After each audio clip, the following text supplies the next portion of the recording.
The day after Mark Carney was elected Prime Minister, Alberta introduced legislation to make a referendum on separation easier to trigger, and it passed. It was a warning, because out west there is a growing sense that Ottawa doesn't listen, that Central Canada makes the rules and the West just pays for them.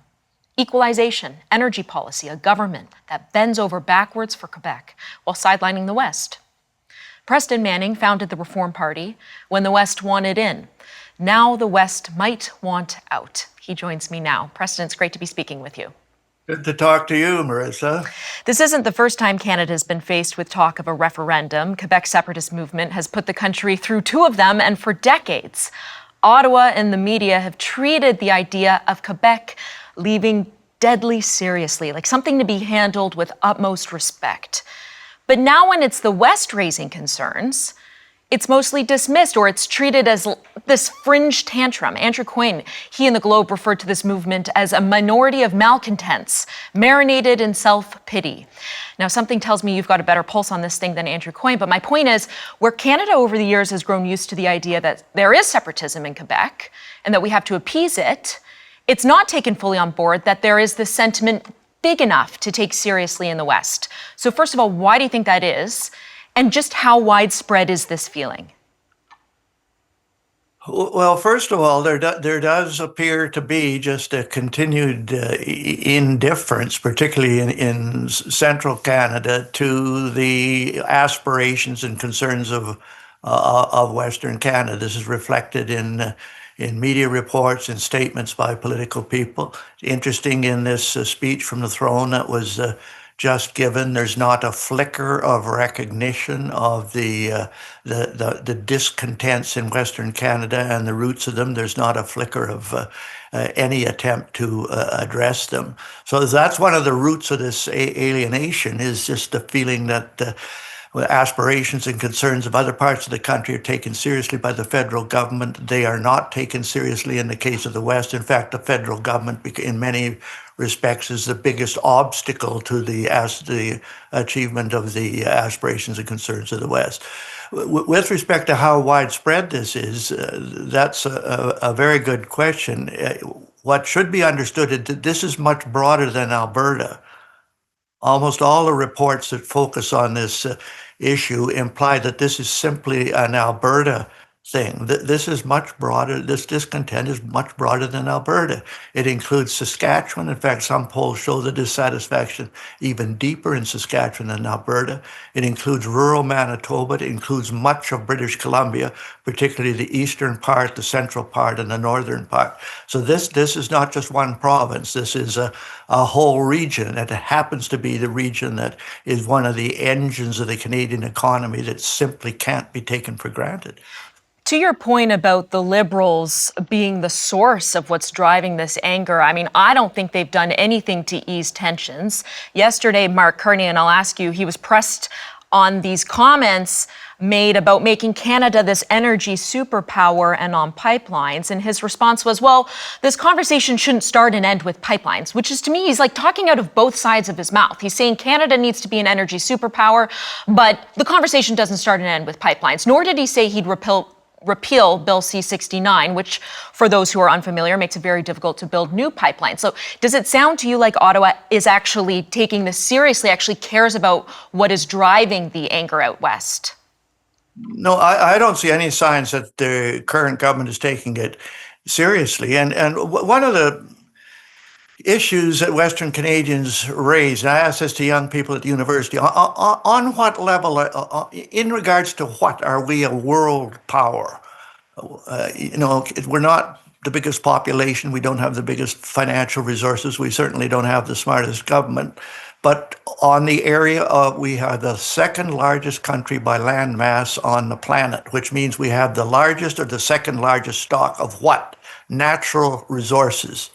And those sectors ought to be regarded and treated as fundamental building blocks of the economy. Agriculture, energy, mining, forestry, and the fishery, none of which were mentioned in the throne speech yesterday.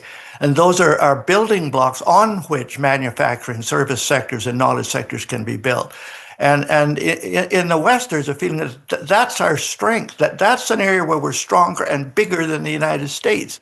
And the fact that those sectors are not only that they're treated as relics from the past or environmental liabilities, as they were labeled by the Trudeau administration, that infuriates Westerners. That this is one of our greatest strengths, and it's not even recognized, let alone exploited by the federal government. Yeah, it is outrageous, isn't it, that Canada, it has the largest oil reserves of any democracy, the third biggest in the world, and we spend tens of billions of dollars a year importing oil, not just from the US, but from major human rights abusers, Saudi Arabia and Iraq. The Liberals, they torture us with carbon taxes for 5 years, which pushes up inflation, makes life less affordable for all Canadians, all while China emits as much carbon in about 2 weeks as Canada does in a year.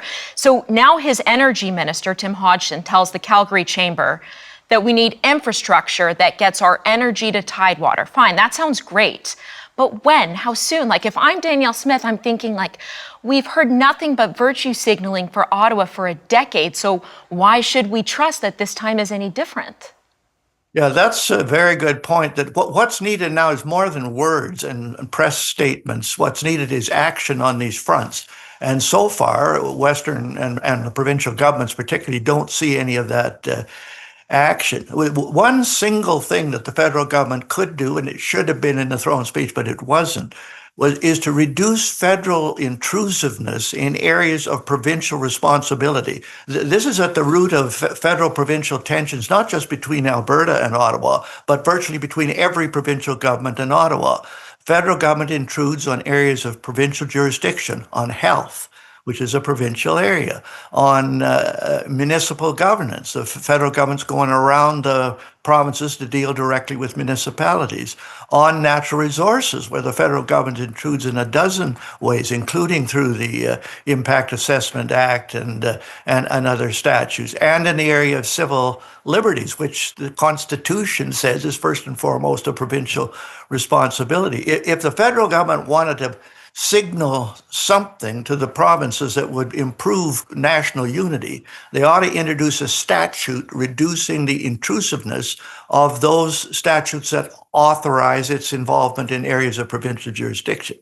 And again, I say there's not a flicker of recognition of that that's even a problem, let alone an answer in the recent throne speech. Well, and on that point, I'd be remiss to not ask you about equalization, because it's one of Danielle Smith's big issues, this whole have and have not system in Canada. Quebec is the second largest economy in the country, and as you know, has received $130 billion in equalization payments over the last decade. Alberta, meanwhile, has received not one penny since 1965. It is such a raw deal. And honestly, she's right to call it out. Yet for all the indignation, there's just no appetite in Ottawa for reform. Not that I can see, not even from Pierre Poilievre on the campaign trail. He said he'd leave the system largely untouched. So where does that leave Alberta? And I guess my question is, Alberta's grievance ultimately with equalization itself, or with Ottawa's climate policies that hit Alberta hardest, but still expect the province to bankroll the rest of the country? Well, I don't know if you've ever looked at the statute that defines equalization. You got pages and pages and pages that make it virtually incomprehensible to the ordinary person, even to a legislator. So on equalization, I think you almost have to go back to square one. That system. My father was premier in Alberta for a long time. He actually attended the first federal provincial conferences after the war, when equalization was raised. That wasn't called that then, but it was raised. And at that time, it was relatively a simple idea that there would be some transfer from the provinces that had a strong economy to those that were weak for the purposes of stimulating those economies so that they could become self-sufficient. And now equalization has become a very complicated thing that has all kinds of unfairness, as you mentioned. But I am curious, Preston, if you think equalization is even defensible anymore. Like, is this something where the formula needs to be upended, or is it something that you even agree with in principle still? Well, maybe one can agree with it in principle, but I think you have to go back to square one. I don't think fiddling with the current formula, it is so complicated. You just, if you read the statute that authorizes it, I'm a legislator. I mean, I can't understand it, and I don't know how you explain it to the public. But that is one of the roots of the discontent in the West. And I should mention, Marissa, though what gets attention is the secession option as one way of dealing with this Western discontent. There are other options on the table which ought to be given equal attention. The Smith Moe option, which is this list that they have presented to the federal government. If you acted on these things, you would ease the Western discontent. That's another option. It's not a secessionist option, but it's an option within the Federation. There are some papers being done on the concept of autonomy, just greatly strengthening the autonomy and sovereignty of the province within Canada.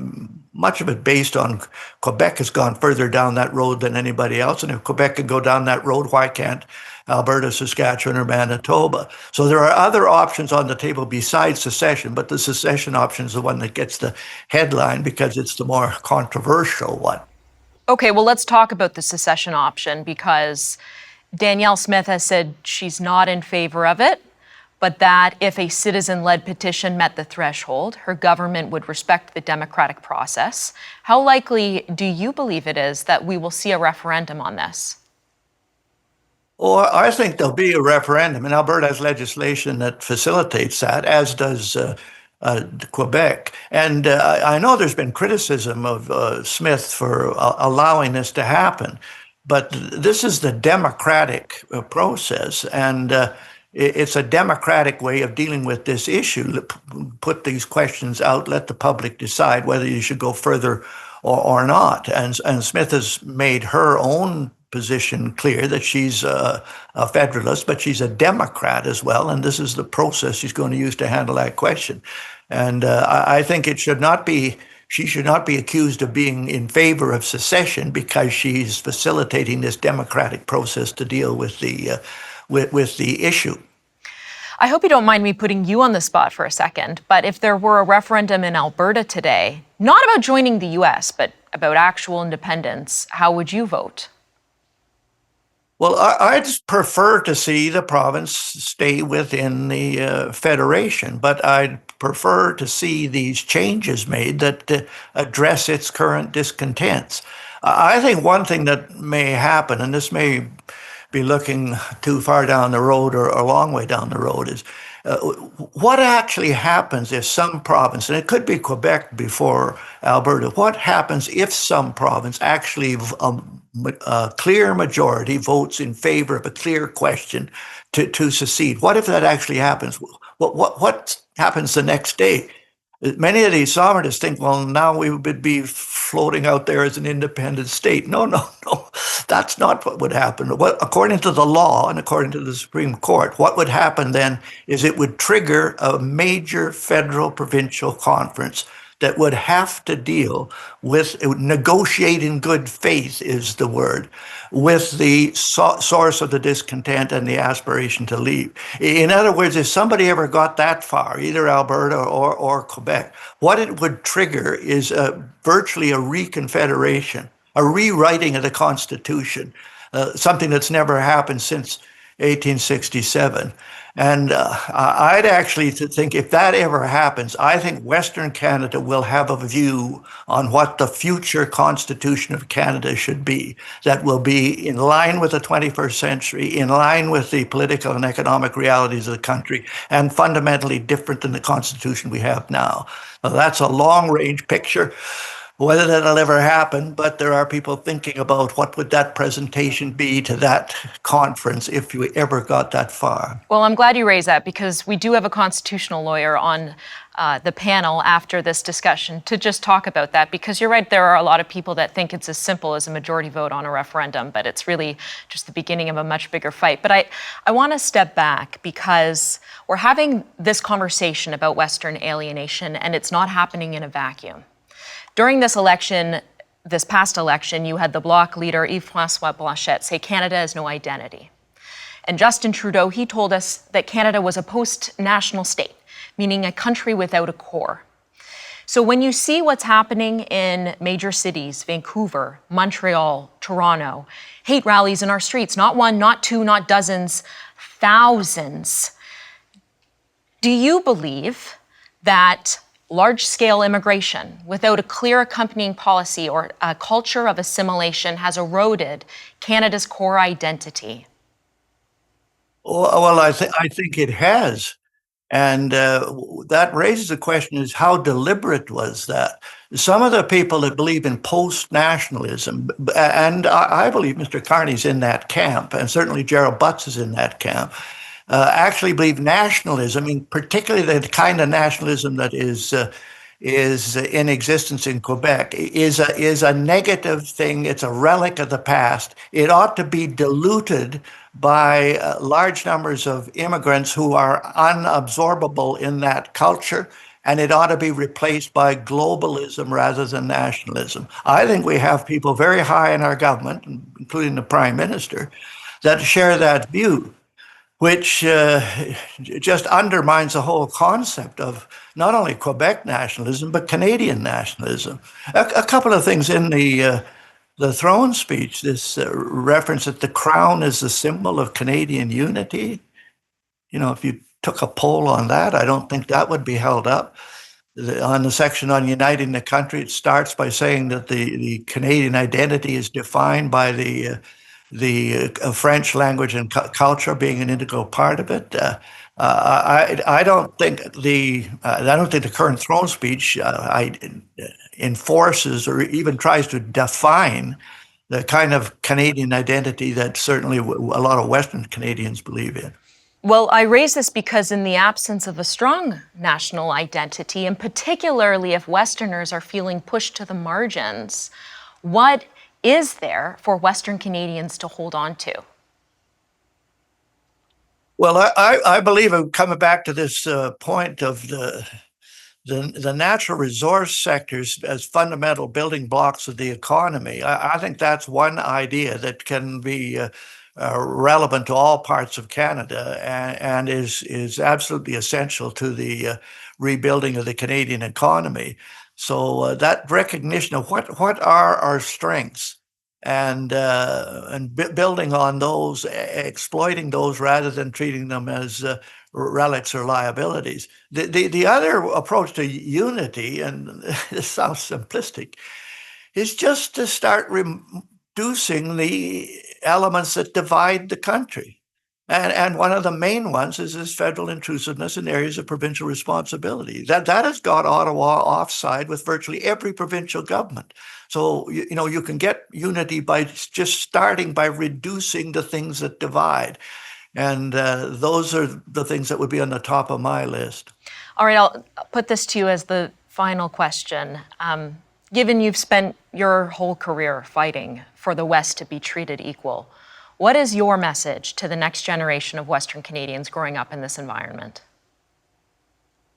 Well, that you have to press for this objective of greater recognition and greater equality within the Federation. And there are a variety of ways of doing that, and that people should get involved. Well, one thing that worries me with our younger generation is the declining faith in the democratic process, that you can't change anything by getting involved. And my hope would be that more younger people particularly would get involved and believe that their involvement can make a difference. And in my own experience, this goes back a long ways, in the mid-1980s, 5 people met in a boardroom in Calgary and said, we are dissatisfied with the options that are offered to us in the federal political arena, and we're going to create a third party in the third party tradition of the West and of Quebec. And by golly, after lots of meetings and setbacks and so forth, but after a long time, that group got a foothold in the House of Commons, built on that to create another party and to create a governing party. And my message in that is not so much the transformation of conservatism by the involvement of reform, but that in this country, despite all the flaws in our democracy, and I've been quite vocal on what the flaws are, despite all of that, the democratic process can be used to effect a meaningful change. And my appeal, particularly to younger people, would be to get involved and see what your involvement, what difference that could make. Well, maybe it is time for the modern equivalent of the Reform Party. We'll leave it there. Mr. Manning, I really appreciate how candid and thoughtful you've been. Thank you so much for taking the time. Thank you, Marissa.